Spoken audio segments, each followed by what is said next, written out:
And by Schwab. Schwab offers investors choices like full-service wealth management, self-directed investing options, and trading on Thinkorswim. More at schwab.com. I'm David Brancaccio in Los Angeles. Stock in the health insurance company Humana is down 15% in pre-market trading right now. Elevance, which does Blue Cross Blue Shield, down more than 7%. This after reports the government plans to give them just a small raise for privatized Medicare Advantage plans. Marketplace's Nancy Marshall-Genzer explains. Medicare pays big insurers like United Health Group and CVS Health to manage Medicare Advantage plans for seniors. Yesterday, the Centers for Medicare and Medicaid Services, which administers Medicare, projected a rate increase for these insurers of slightly less than 1%. The companies were expecting closer to 4 or 5%. The government is trying to crack down on companies that read patients' medical charts and conclude they have additional illnesses. Insurers are paid more when patients are sicker. Now, Medicare wants to change that, only paying for new illnesses diagnosed during a visit to a doctor's office. The Centers for Medicare and Medicaid Services says it's trying to limit growing unnecessary costs from, quote, coding practices that do not lead to better quality coverage. It'll finalize new rates by this April. The trade group America's Health Insurance Plan says the proposed low rate could result in benefit cuts and higher costs for seniors.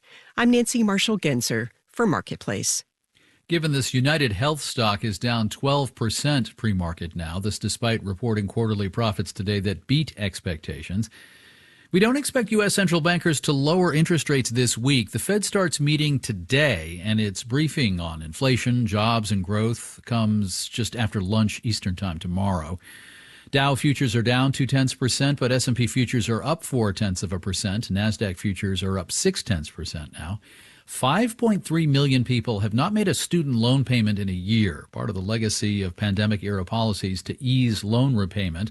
The plan had been for the government to resume grabbing paychecks and tax refunds for those in default, but we continue to cover the Trump administration's recent about-face on this. The wage and tax garnishments have been suspended. But for how long? Betsy Mayotte is founder and president of the Institute of Student Loan Advisors. She spoke with our podcast, Make Me Smart. I want to emphasize that I do think this is a temporary reprieve. I would not be surprised if they started doing it again, either after July 1st, when a lot of the H.R. 1 provisions come into play, or after midterms. Changes to the student loan system were promised in the big tax and spending law from last summer and are evolving. For more on what's to come for student loans, check out Marketplace's Make Me Smart. Marketplace.org has the audio now.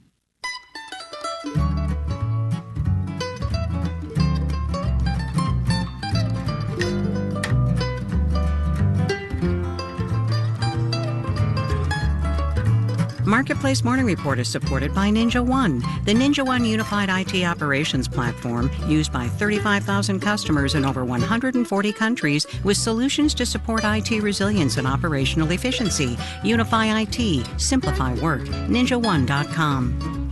And by Mercury.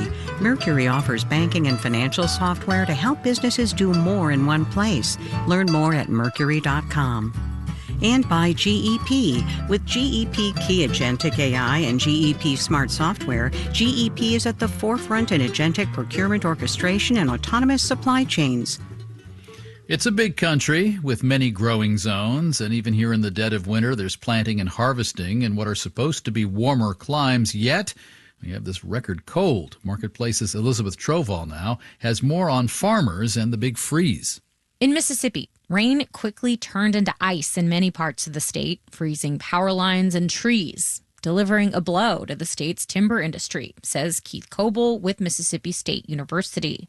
What tends to happen with pine trees is when they get bent over with ice, they may break off or they may pull out of the ground, and it leads to a tree that's probably not salvageable. And you can't just replace a 12-year-old tree.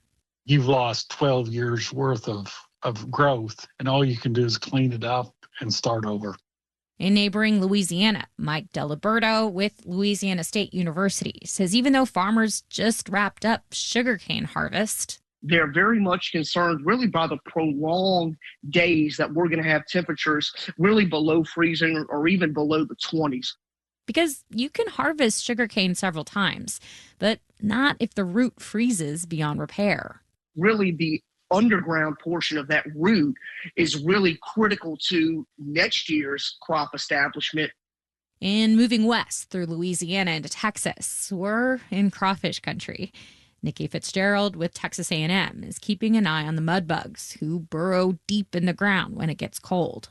It just, slows down production or halts it just for a few days, just briefly, but it does not overall hurt the season. She says the cold weather might actually have a positive effect on what was already looking to be a decent season for crawfish. Every time you get these cold snaps, they actually will molt, which is a good thing because when they molt, they actually grow 2 times the size they were before.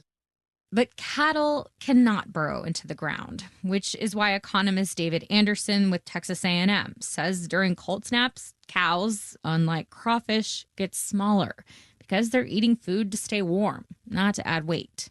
So what we typically see following a storm like this is weights come down. That can bring down beef production.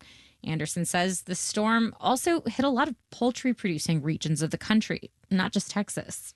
They have heaters in the chicken houses, but it costs them a lot of money to keep those chickens warm. It's an extra expense that can hurt a farmer's bottom line. I'm Elizabeth Troval for Marketplace. And is it a coincidence, or is Google listening and feeding customized ads based on private utterances? There's news that Google has agreed to pay $68 million to settle a class action suit contending the tech company had recorded audio of private conversations, even if people had not uttered the key words to trigger Google Voice commands. Google's parent, Alphabet, admits no wrongdoing, and the company indicated it's settling to avoid the hassle and expense of a court battle. In Los Angeles, I'm David Brancaccio. You're listening to the Marketplace Morning Report.